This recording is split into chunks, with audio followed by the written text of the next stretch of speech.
Back in the car recording. Oh, far out.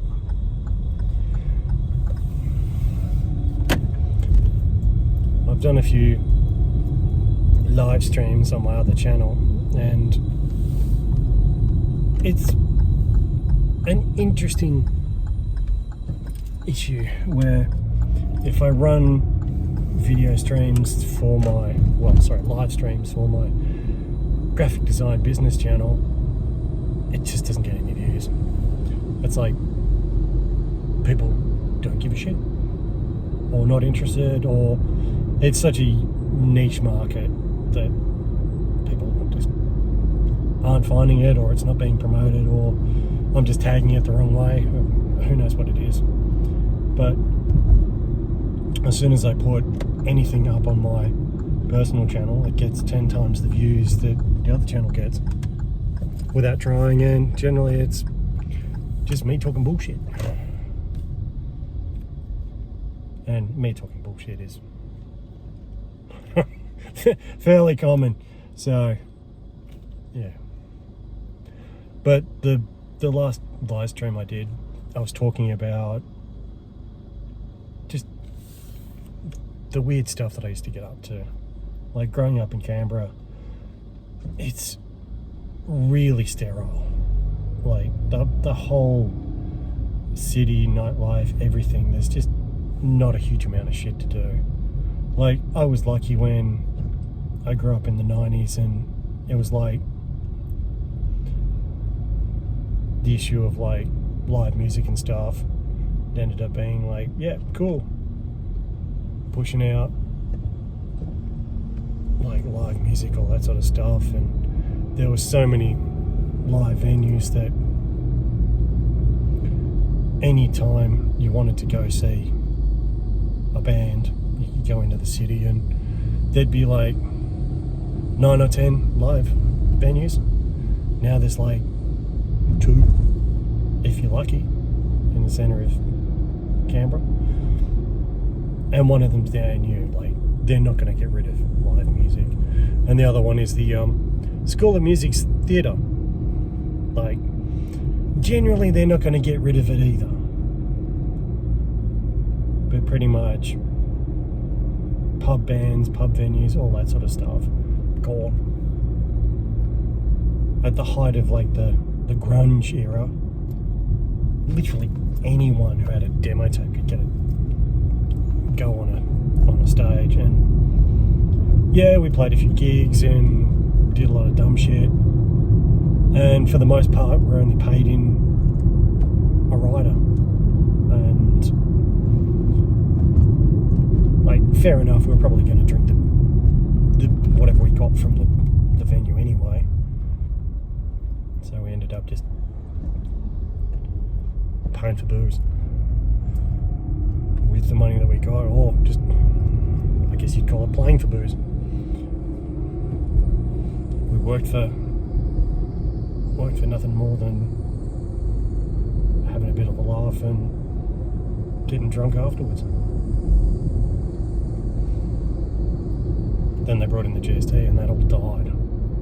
Venues didn't want to track everyone's fucking ABN number for tax purposes and all the rest. It just became a nightmare.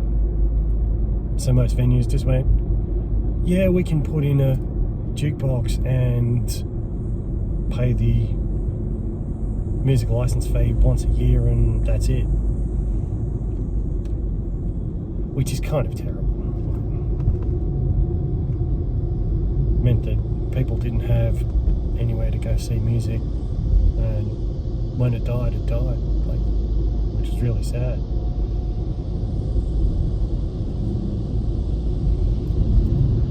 Some of my best memories are going to see my favourite bands like playing live.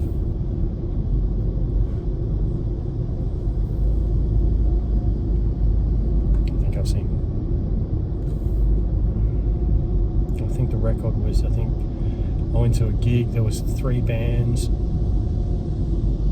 and that was during the day, and we went somewhere else that night and we we saw like another 4. So I think we saw 7 bands in one day. They were all local playing gigs, which was great. Then there was the like the metal music festival in Canberra, Metal for the Brain. That was always good fun.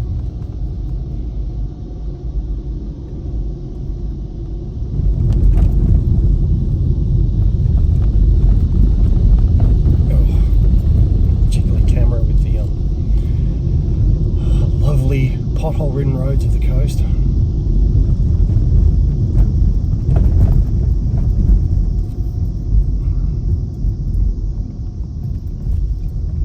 And before I load these now, I run it through an editing program to get rid of most of the jiggle. So when I do live streams, the camera jiggles all over the place and is impossible to watch, even with a bit of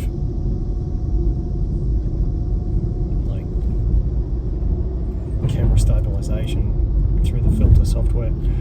It's still pretty bad. But every time I catch a glimpse of the video feed on my screen, it's certainly it's certainly bad.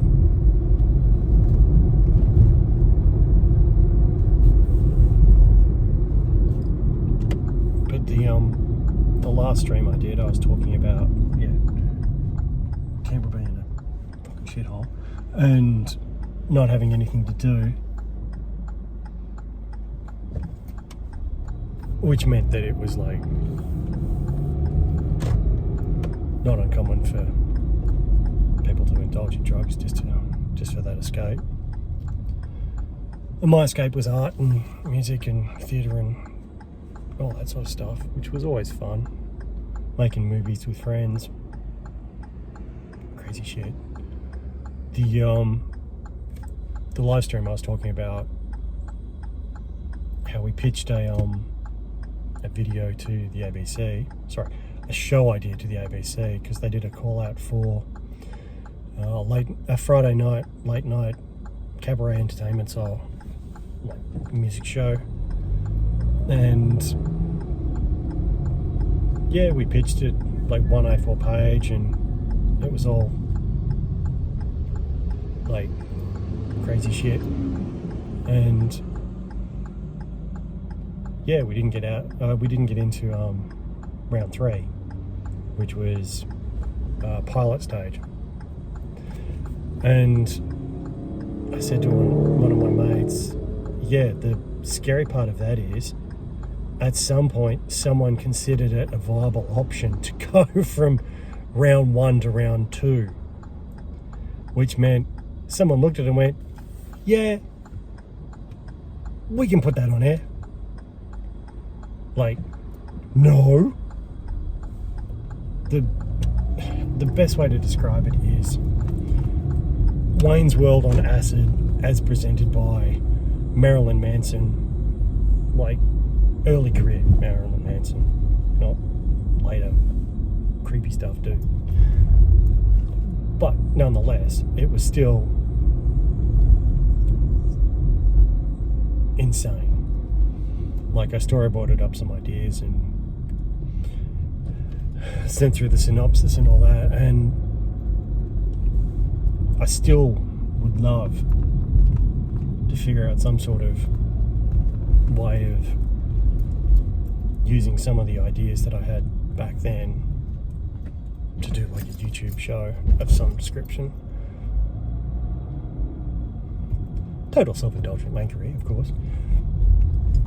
But the ideas were strong ideas, and they're still like good ideas.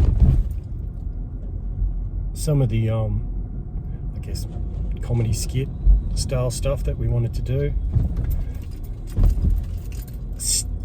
like it had never been done back then, and it still hasn't been done that I've seen. So it would make for a interesting show. Of course, back then we only had 5 TV channels and there wasn't really anything happening in the way of like cable TV, like Foxtel or anything, because that still wasn't really a thing. And your only other option was like satellite TV, which was astronomically expensive. So yeah, I think it was like what, like 3 commercial channels, ABC and SBS, and that was it. So 5 channels all up. Not very exciting. Then the other channels were like the Sydney feeds of the other stations. So you'd have like, what was it, like 9 regional and then 9 Sydney, or whatever it was. If you were lucky, you could catch the Sydney versions of some of the channels, which were kind of better. Higher level of advertising, that's for sure. If anyone's lived out rural, you know what I mean about like the quality of advertising that's on air. Same with radio.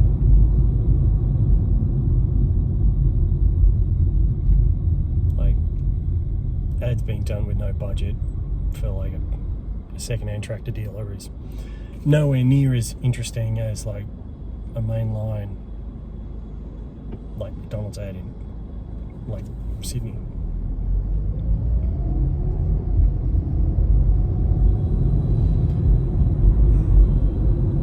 That TV show wasn't the only thing that we were trying to get off the ground, but it was an excuse to like indulge in all my